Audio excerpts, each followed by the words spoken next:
बिस्मिल्लाहिर्रहमानिर्रहीम। बच्चों, मैं आपका मेरे चैनल शागिर्द फाउंडेशन में इस्तकबाल करता हूँ।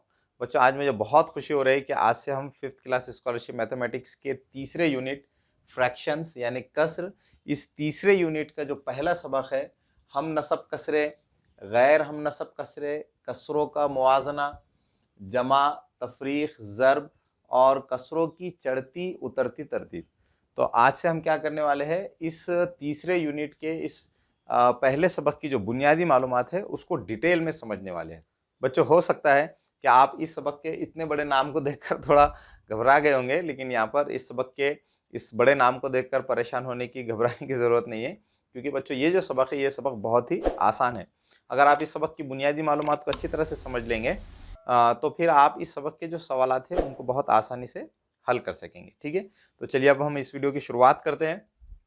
तो बच्चों, सबसे पहले हम क्या करेंगे, कसर किसे कहते हैं, फ्रैक्शन किसे कहते हैं, इसको समझ लेते हैं।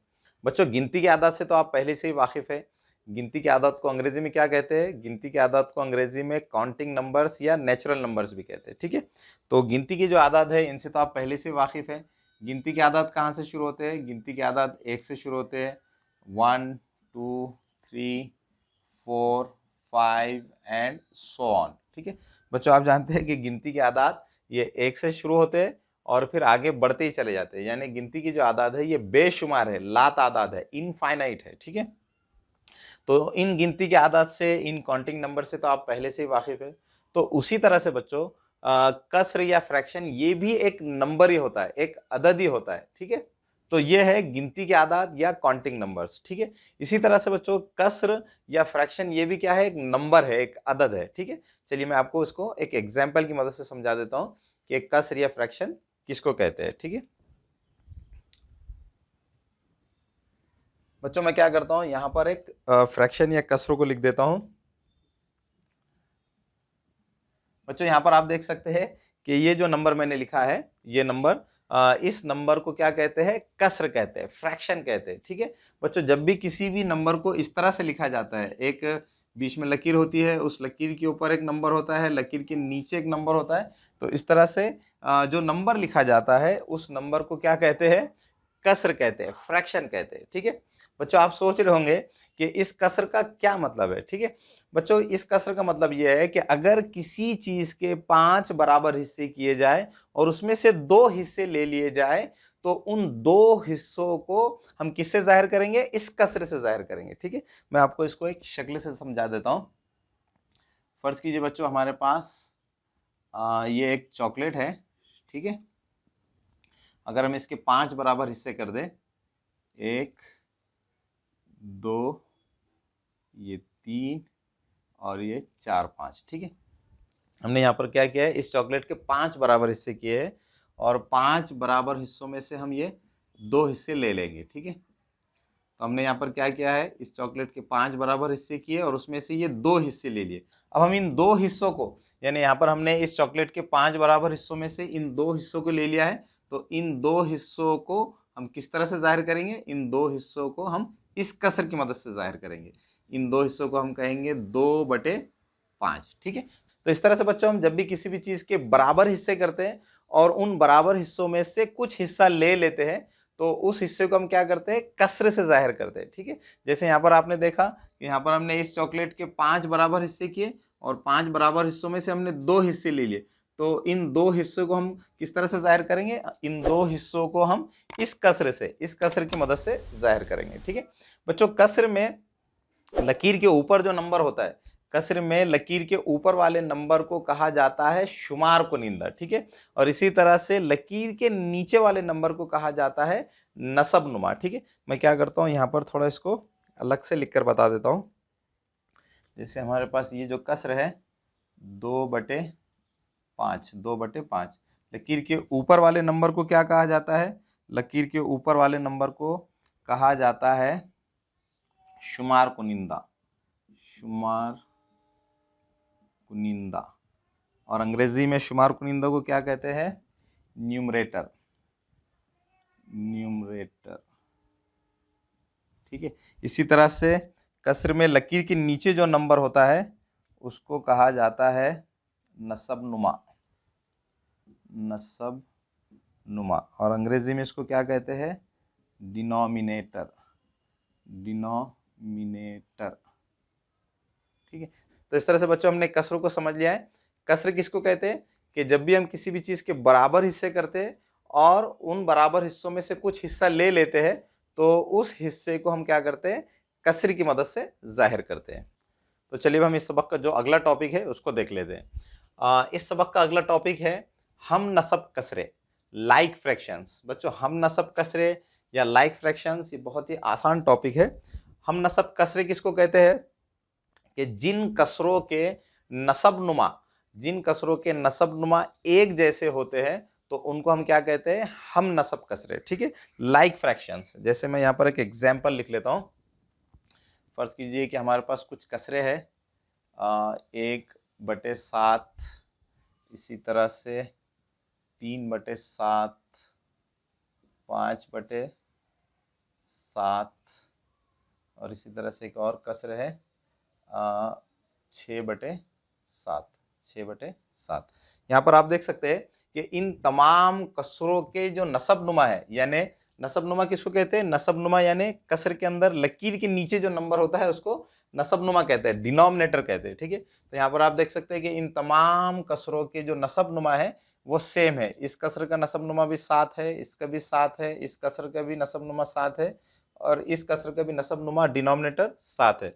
तो इस तरह से आप यहाँ देख सकते हैं कि इन तमाम कसरों के जो नसब नुमा है, डिनोमिनेटर्स है, वो सेम है, एक जैसे। इसलिए इन कसरों को हम क्या कहेंगे, इन कसरों को हम कहेंगे हम नसब कसरे, लाइक फ्रैक्शंस।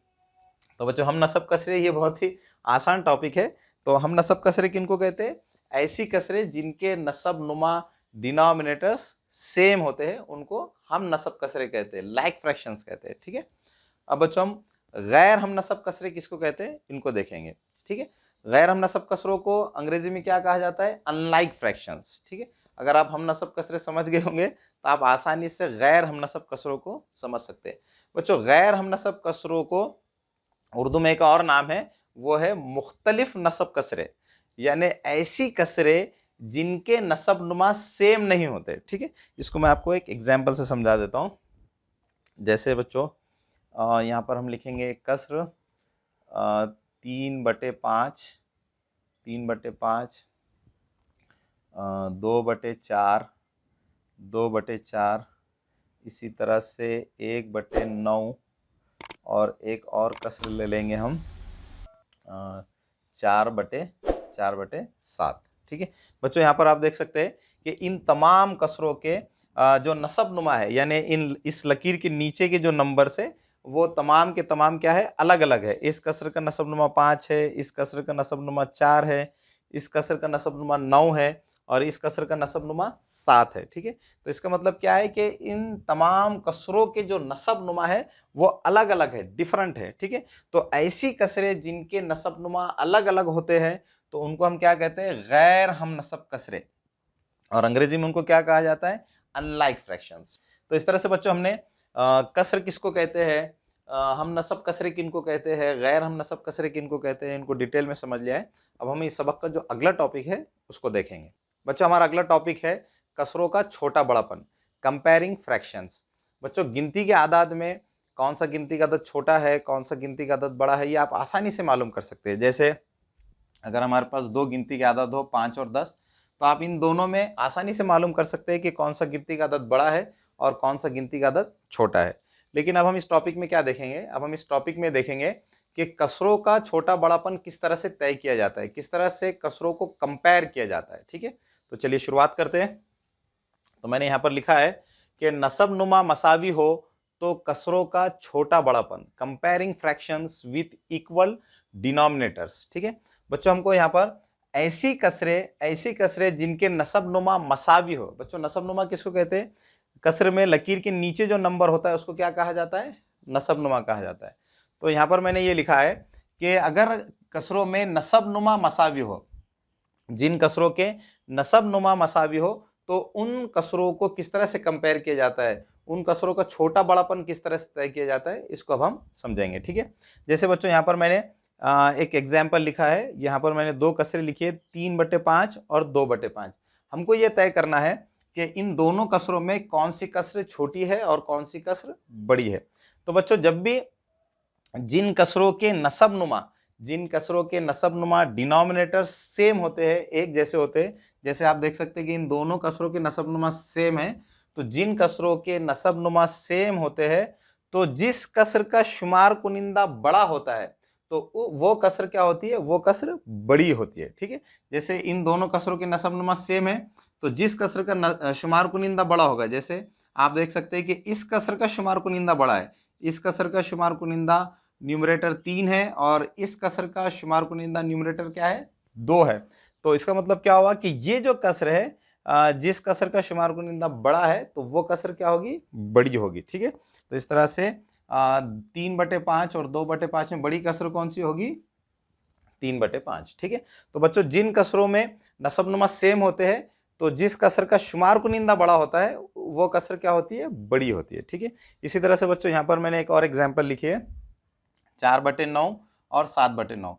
यहाँ पर आप देख सकते हैं कि इन दोनों कसरों के नसबनुमा सेम है तो जिस कसर का शुमार कुनिंदा बड़ा होगा वो कसर बड़ी होगी। तो इस तरह से 7/9 ये कसर क्या होगी, बड़ी होगी। ठीक है, इसी तरह से यहाँ पर ये दो कसरें लिखी गई है, 2/7 और 1/7। इन दोनों कसरों में भी नसबनुमा सेम है तो जिस कसर का शुमार कुनिंदा बड़ा होगा वो कसर क्या होगी, बड़ी होगी। तो इस कसर का शुमार कुनिंदा बड़ा है तो इस तरह से 2/7 ये क्या होगी, बड़ी कसर होगी। ठीक है, तो बच्चों जिन कसरों में नसबनुमा सेम होते हैं तो जिस कसर का शुमार कुनिंदा बड़ा होता है वो कसर क्या होती है, बड़ी होती है। ठीक है, अब बच्चों हम ये देखेंगे कि जिन कसरों में शुमार कुनिंदा मसावी हो तो उन कसरों का छोटा बड़ापन किस तरह से तय किया जाता है। ठीक है, तो यहाँ पर आप देख सकते हैं कि यहाँ पर भी मैंने कुछ एग्जाम्पल्स लिखे हैं जिनमें जो है कसरों के शुमार कुनिंदा सेम है। ठीक है, तो बच्चों जिन कसरों में शुमार कुनिंदा एक जैसे होते हैं तो उन कसरों में जिस कसर का नसबनुमा छोटा होता है वो कसर क्या होती है, बड़ी होती है। बच्चों हो सकता है आपको इन दोनों टॉपिक्स में थोड़ा सा कंफ्यूजन हो जाए तो मैं आपको याद रखने के लिए एक ट्रिक बता देता हूँ कि बच्चों ये दोनों जो टॉपिक है ये दोनों टॉपिक एक दूसरे के अपोजिट है। यहाँ पर हमने क्या देखा कि जिन कसरों के नसबनुमा सेम होते हैं तो जिस कसर का शुमार कुनिंदा बड़ा होता है वो कसर क्या होती है, बड़ी होती है। और यहाँ पर हम क्या देख रहे हैं, यहाँ पर हम ये देख रहे हैं कि जिन कसरों के शुमार कुनिंदा एक जैसे होते हैं तो जिस कसर का नसबनुमा छोटा होता है वो कसर बड़ी होती है। ठीक है, तो बच्चों आप इस तरह से इनको याद रख सकते हैं। ठीक है, अब हम ये देखेंगे कि यहाँ पर इन कसरों में कौन सी कसर छोटी है और कौन सी कसर बड़ी है। ठीक है, पहले हम इन दोनों कसरों को कंपेयर करेंगे। जैसे बच्चों यहाँ पर आप देख सकते हैं कि इन दोनों कसरों में शुमार कुनिंदा सेम है तो जिस कसर का नसबनुमा छोटा होगा वो कसर बड़ी होगी। इस कसर का नसबनुमा 3 है, इस कसर का नसबनुमा 5 है, तो इसका मतलब ये होगा कि इस कसर का नसबनुमा छोटा है तो ये कसर क्या होगी, बड़ी होगी। ठीक है, इसी तरह से बच्चों इन दोनों में हम देखेंगे कि कौन सी कसर छोटी है और कौन सी कसर बड़ी है। यहाँ पर भी इन दोनों कसरों के शुमार कुनिंदा सेम है तो जिस कसर का नसबनुमा छोटा होगा वो कसर बड़ी होगी। तो यहाँ पर इस कसर का नसबनुमा छोटा है तो इसका मतलब ये होगा कि 2/8 ये जो कसर है ये कसर क्या होगी, बड़ी होगी। इसी तरह से इन दोनों कसरों में आप देख सकते हैं कि दोनों कसरों के शुमार कुनिंदा न्यूमरेटर सेम है तो जिस कसर का नसबनुमा छोटा होगा वो कसर क्या होगी, बड़ी होगी। ठीक है, तो यहाँ पर इस कसर का नसबनुमा इस कसर के नसबनुमा से छोटा है इसलिए ये जो कसर होगी ये कसर क्या होगी, बड़ी होगी। तो इस तरह से बच्चों जिन कसरों में शुमार कुनिंदा एक जैसे होते हैं तो जिस कसर का नसबनुमा छोटा होता है वो कसर क्या होती है, बड़ी कसर होती है। तो चलिए बच्चों हमारा जो अगला टॉपिक है उसको समझ लेते हैं। हमारा अगला टॉपिक है गैर हम नसब कसरों का छोटा बड़ापन, कंपेयरिंग अनलाइक फ्रैक्शंस। बच्चों अभी हमने क्या देखा, अभी हमने ये देखा कि जिन कसरों के नसबनुमा सेम होते हैं तो उन कसरों को किस तरह से कंपेयर किया जाता है। इसी तरह से जिन कसरों के शुमार कुनिंदा न्यूमरेटर्स एक जैसे होते हैं तो उनको किस तरह से कंपेयर किया जाता है। लेकिन बच्चों हम यहाँ पर ये देखेंगे कि ऐसी कसरें जिनके ना शुमार कुनिंदा एक जैसे हो ना नसबनुमा एक जैसे हो उनको किस तरह से कंपेयर किया जाता है, उनमें छोटा बड़ापन किस तरह से तय किया जाता है। ठीक है, जैसे बच्चों यहाँ पर मैंने दो कसरें लिखी है, आप देख सकते हैं कि इन दोनों कसरों में ना शुमार कुनिंदा एक जैसे है ना नसबनुमा एक जैसे है। तो अब हम इन दोनों कसरों में छोटा बड़ापन किस तरह से तय करेंगे। तो बच्चों इसके लिए हम क्या करेंगे, सबसे पहले हम इन दोनों कसरों के नसबनुमा को एक जैसा बना देंगे। ठीक है, इस कसर का नसबनुमा 5 है, इस कसर का नसबनुमा 6 है, तो हम क्या करेंगे इन दोनों कसरों के नसबनुमा को डिनोमिनेटर्स को सेम बनाएंगे। ठीक है, अब बच्चों आप बोलेंगे कि ये इन दोनों कसरों के नसब नुमा एक जैसे किस तरह से बनाए जा सकते हैं, तो मैं आपको दो तरीके बताता हूँ जिसकी मदद से आप आसानी से इन दोनों कसरों के नसब नुमा को एक जैसा बना के फिर उनमें छोटा बड़ापन तय कर सकते हैं। ठीक है, तो पहला तरीका क्या है बच्चों? पहला तरीका ये है कि हम क्या करेंगे, इन दोनों कसरों के नसब नुमा को एक जैसा बनाने के लिए हम इस कसर के नसब नुमा को इस कसर के नसब नुमा से ज़र्ब करेंगे और इस कसर को इस कसर के नसब नुमा से ज़र्ब करेंगे। ठीक है, जैसे बच्चों हमें क्या करना है, यहाँ पर ये जो कसर है 3/5, 3/5 को हमको क्या करना है, इस कसर के नसब नुमा यानी 6 से ज़र्ब करना है। ठीक है, तो हम इस कसर के शुमार कुनिंदों को भी 6 से ज़र्ब करेंगे और नसब नुमा को भी 6 से ज़र्ब करेंगे। इसी तरह से इस कसर को इस कसर के नसब नुमा यानी 5 से ज़र्ब करेंगे। ठीक है, तो 2/6 को हमको क्या करना है, इस कसर के नसब नुमा यानी 5 से ज़र्ब करना है। तो हम शुमार कुनिंदा में भी 5 से ज़र्ब करेंगे और नसब नुमा में भी 5 से ज़र्ब करेंगे। तो इस तरह से बच्चों अगर आप इस कसर को इस कसर के नसब नुमा से ज़र्ब करेंगे और इस कसर को इस कसर के नसब नुमा से ज़र्ब करेंगे तो दोनों कसरों के नसब नुमा एक जैसे बन जाएंगे। देखिए बच्चों, यहाँ पर 3 छक्के 18 होते हैं, 3 छक्के 18 और 5 छक्के 30। ठीक है, इसी तरह से यहाँ पर 2 पंजे 10 और 6 पंजे 30। अब बच्चों यहाँ पर आप देख सकते हैं कि इन दोनों कसरों के नसब नुमा एक जैसे बन गए हैं और आप जानते हैं कि जिन कसरों के नसब नुमा एक जैसे होते हैं तो जिस कसर का शुमार कुनिंदा बड़ा होता है तो वो कसर बड़ी होती है।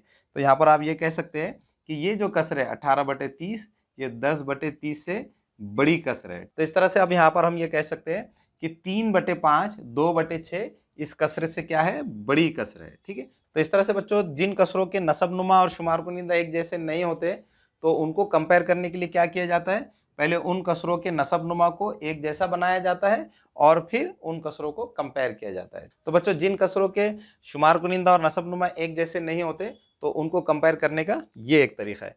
अब बच्चों एक और तरीका है जिसकी मदद से आप बहुत आसानी से ऐसी कसरें जिनके शुमार कुनिंदा और नसब नुमा एक जैसे नहीं होते उनको कंपेयर कर सकते हैं, उनमें छोटा बड़ापन तय कर सकते हैं। ठीक है, तो बच्चों दूसरा तरीका क्या है, मैं क्या करता हूँ इसी एग्जाम्पल की मदद से आपको वो दूसरा तरीका भी समझा देता हूँ। हमें क्या करना है, 3/5 और 2/6 में कौन सी कसर छोटी है और कौन सी कसर बड़ी है ये मालूम करना है। तो दूसरा तरीका क्या है बच्चों, दूसरा तरीका ये है क्रॉस मल्टीप्लिकेशन, तिरछा ज़र्ब। तिरछा ज़र्ब करके आप इन दोनों कसरों में तिरछा ज़र्ब करके क्रॉस मल्टीप्लाई करके भी इन दोनों कसरों में छोटा बड़ापन मालूम कर सकते हैं। ठीक है, क्रॉस मल्टीप्लिकेशन किस तरह से करेंगे, यहाँ पर आप 3 को 6 से ज़र्ब करेंगे और 2 को 5 से ज़र्ब करेंगे। ठीक है, 3 को 6 से ज़र्ब करेंगे तो क्या आएगा 18 और 2 को 5 से ज़र्ब करेंगे तो क्या आएगा 10। अब आप यहाँ देख सकते हैं कि 18 ये 10 से बड़ा है, 18 ये 10 से बड़ा है, तो इसका मतलब क्या होगा कि 3/5 ये कसर 2/6 इस कसर से बड़ी होगी। ठीक है, इसलिए हम यहाँ पर ये लिख सकते हैं कि 3/5 ये कसर बड़ी होगी 2/6 इस कसर से। ठीक है, तो इस तरह से बच्चों इन दोनों तरीक़ों से आप बहुत आसानी से ऐसी कसरें जिनमें शुमार कुनिंदा और नसब नुमा एक जैसे नहीं होते उनमें छोटा बड़ापन मालूम कर सकते हैं। तो बच्चों मुझे उम्मीद है कि आपको ऐसी कसरें जिनमें शुमार कुनिंदा और नसब नुमा एक जैसे नहीं होते उनका छोटा बड़ापन किस तरह से तय किया जाता है ये अच्छी तरह से समझ में आ गया होगा। अब हमारा अगला टॉपिक है कसरों की चढ़ती उतरती तरतीब, ascending and descending order of fractions. बच्चों आदात की चढ़ती तरतीब और उतरती तरतीब क्या होती है ये तो आप जानते ही हैं। आदात की ऐसी तरतीब जिसमें बड़ा आदात पहले लिखा जाता है और छोटे आदात बाद में लिखे जाते हैं तो उसको हम उतरती तरतीब कहते हैं, और आदात की ऐसी तरतीब जिसमें छोटे आदात पहले लिखे जाते हैं और बड़े आदात बाद में लिखे जाते हैं तो उस तरतीब को क्या कहा जाता है, चढ़ती तरतीब कहा जाता है। ठीक है, तो हम यहाँ पर क्या करने वाले हैं, यहाँ पर कसरों को फ्रैक्शंस को चढ़ती और उतरती तरतीब में किस तरह से लिखते हैं इसको समझने वाले हैं। ठीक है बच्चों, यहाँ पर मैंने कुछ कसरें लिखी है, हमको क्या करना है यहाँ पर इन कसरों को चढ़ती उतरती तरतीब में लिखना है। ठीक है, तो पहले हम क्या करेंगे इन कसरों को चढ़ती तरतीब में लिखेंगे। ठीक है बच्चों, चढ़ती तरतीब का क्या मतलब होता है, चढ़ती तरतीब में हम क्या करते हैं छोटे आदात को पहले लिखते हैं और बड़े आदात को बाद में लिखते हैं। ठीक है, तो यहाँ पर भी हम क्या करेंगे, यहाँ पर इन कसरों को चढ़ती तरतीब में लिखने के लिए हम पहले क्या करेंगे, इन कसरों में जो छोटी कसरें हैं उनको पहले लिखेंगे और बड़ी कसरों को बाद में लिखेंगे। ठीक है, तो पहले हम क्या करेंगे, इन कसरों को चढ़ती तरतीब में लिखेंगे, ठीक है, चढ़ती तरतीब, असेंडिंग ऑर्डर, ठीक है। अब बच्चों हमें क्या करना है, इन कसरों को चढ़ती तरतीब में लिखने के लिए पहले हमें जो छोटी कसरें उनको पहले लिखना होगा और बड़ी कसरों को बाद में लिखना होगा, ठीक है। तो बच्चों पहले हम ये देखेंगे कि इन कसरों में छोटी कसर कौन सी है, ठीक है। बच्चों यहाँ पर आप देख सकते हैं कि इन कसरों के नसबनुमा सेम है, इन कसरों के नसबनुमा डिनोमिनेटर सेम है, और आप जानते हैं कि जिन कसरों के नसबनुमा सेम होते हैं तो जिस कसर का शुमार कुनिंदा बड़ा होता है वो कसर बड़ी होती है, और जिस कसर का शुमार कुनिंदा छोटा होता है वो कसर छोटी होती है, ठीक है। और हमें इन कसरों को क्या करना है, चढ़ती तरतीब में लिखना है। तो पहले हमें क्या करना होगा, छोटी कसरों को पहले लिखना होगा। तो यहाँ पर इस कसर का जो शुमार कुनिंदा है वो छोटा है, तो हम पहले क्या करेंगे, इस कसरों को पहले लिखेंगे। तो पहले क्या आएगी, 3/8, ठीक है। उसके बाद छोटी कसर 4/8 है, तो उसको हम यहाँ लिखेंगे, ठीक है। उसके बाद 6/8 आएगी, और उसके बाद आखिर में ये जो सबसे बड़ी कसर है ये सबसे आखिर में आएगी, ठीक है। तो इस तरह से हमने क्या किया है, इन कसरों को चढ़ती तरतीब में लिख लिया है। अब हम क्या करेंगे, इन कसरों को उतरती तरतीब में लिखेंगे, ठीक है,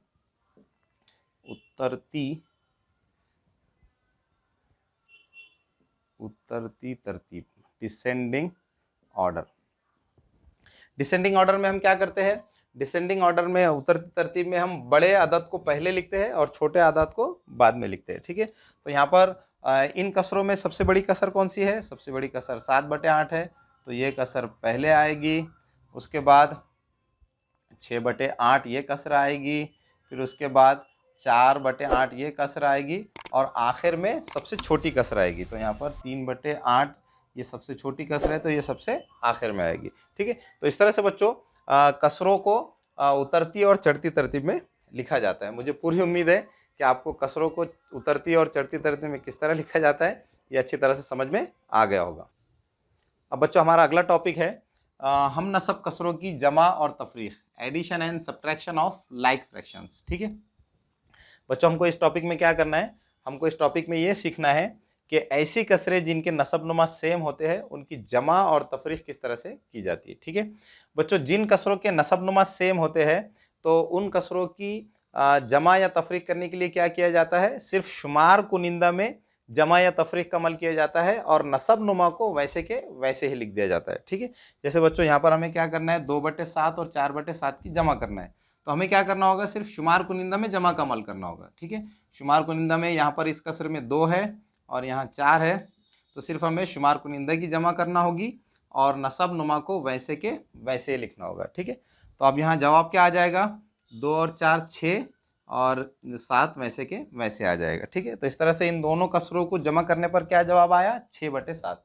बच्चों हो सकता है कि आप कसरों की जमा करते वक्त ये गड़बड़ कर दे कि आप शुमार कुनिंदा की भी जमा कर दें, 2 और 4 6, और नसब नुमा की भी जमा कर दे, 7 और 7 14। तो बच्चों अगर आप इस तरह से करेंगे तो आपका जवाब ये गलत होगा। इसी तरह से बच्चों कसरों की तफरीक करते वक्त भी हम क्या करते हैं, सिर्फ शुमार कुनिंदा में तफरीक का अमल करते हैं और नसब नुमा को वैसे के वैसे लिख दिया जाता है।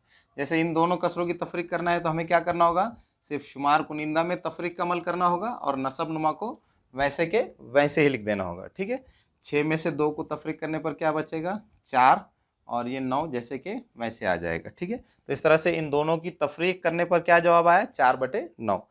तो इस तरह से बच्चों कसरों की जमा या तफरीक का रूल क्या है, कसरों की जमा या तफरीक का रूल ये है कि सिर्फ शुमार कुनिंदा में जमा या तफरीक का अमल किया जाता है और नसब नुमा को वैसे के वैसे ही लिख दिया जाता है। अब बच्चों हम इस सबक का जो अगला टॉपिक है उसको समझ लेते हैं। हमारा अगला टॉपिक है गैर हम नसब कसरों की जमा और तफरीक, addition and subtraction of unlike fraction.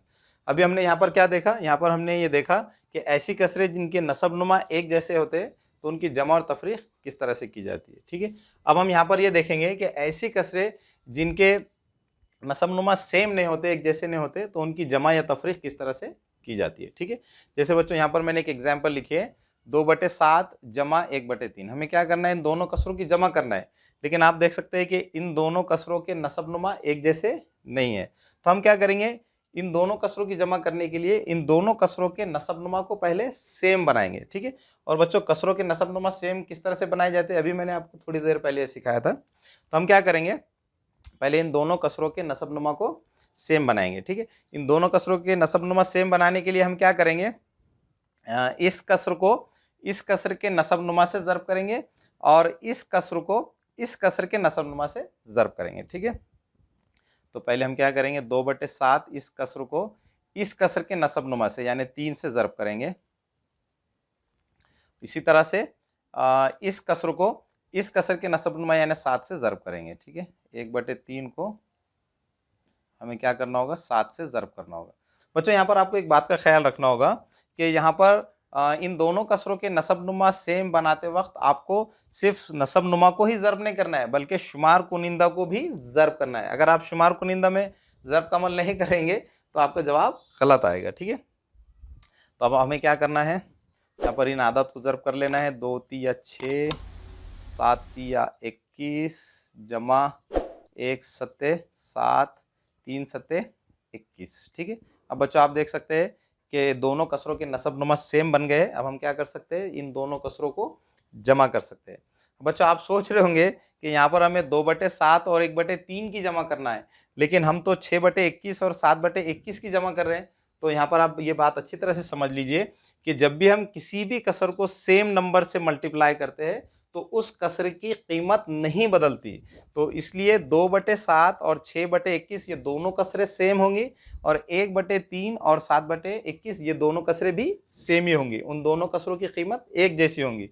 बज़ाहिर ये दोनों कसरें अलग अलग नज़र आ रही है लेकिन उनकी कीमत सेम है, ठीक है। अब बच्चों हम क्या करेंगे, इनकी जमा कर लेंगे। तो शुमार कुनिंदा में ही जमा का अमल होगा, 6 जमा 7 और नसबनुमा वैसे के वैसे ही रहेगा। तो इस तरह से फाइनल आंसर क्या आएगा, 6 और 7 13/21, ठीक है। तो इस तरह से इन दोनों कसरों की जमा क्या आ गई है, 13/21। तो इस तरह से बच्चों जिन कसरों के नसबनुमा सेम नहीं होते तो उन दोनों कसरों की जमा करने के लिए क्या किया जाता है, दोनों के नसबनुमा को सेम बनाया जाता है और फिर उनकी जमा की जाती है, ठीक है। तो इस तरह से आप क्या कर सकते हैं, इन दोनों कसरों की जमा कर सकते हैं। बच्चों जिन कसरों के नसबनुमा सेम नहीं होते उन दोनों कसरों की जमा करने का तो ये एक तरीका है और दूसरा तरीका है तिरछे ज़र्ब का तरीका, ठीक है।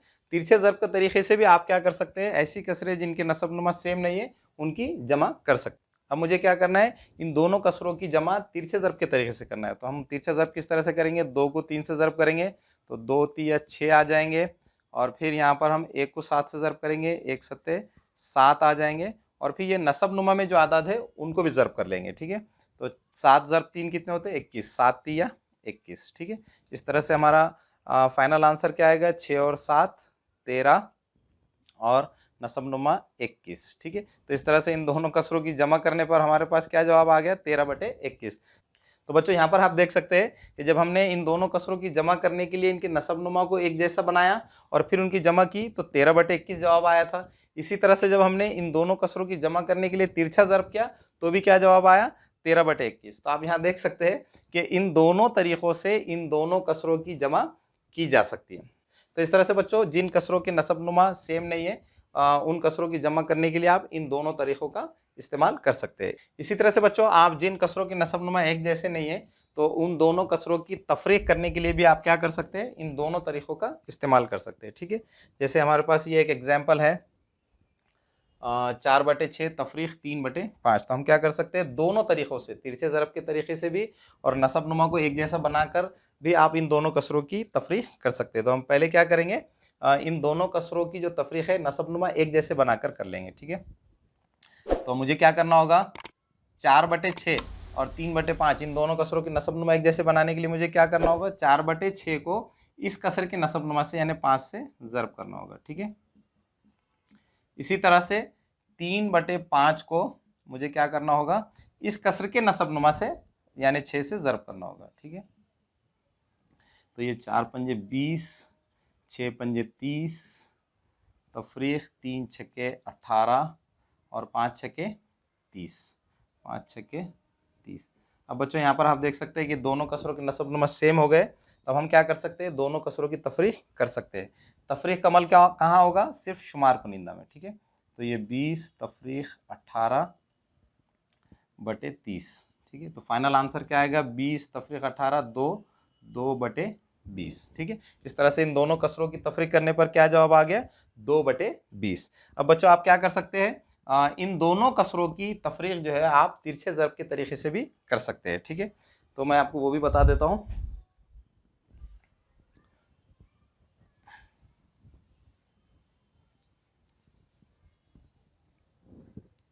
इन दोनों कसरों की तिरछे ज़र्ब के तरीके से तफरीक करने के लिए हम क्या करेंगे, इन दोनों कसरों में तिरछा ज़र्ब करेंगे। तो ये 4 पंजे 20 और 3 छक्के 18, और फिर नसब नुमा का भी ज़र्ब कर लेंगे, 6 पंजे 30, ठीक है।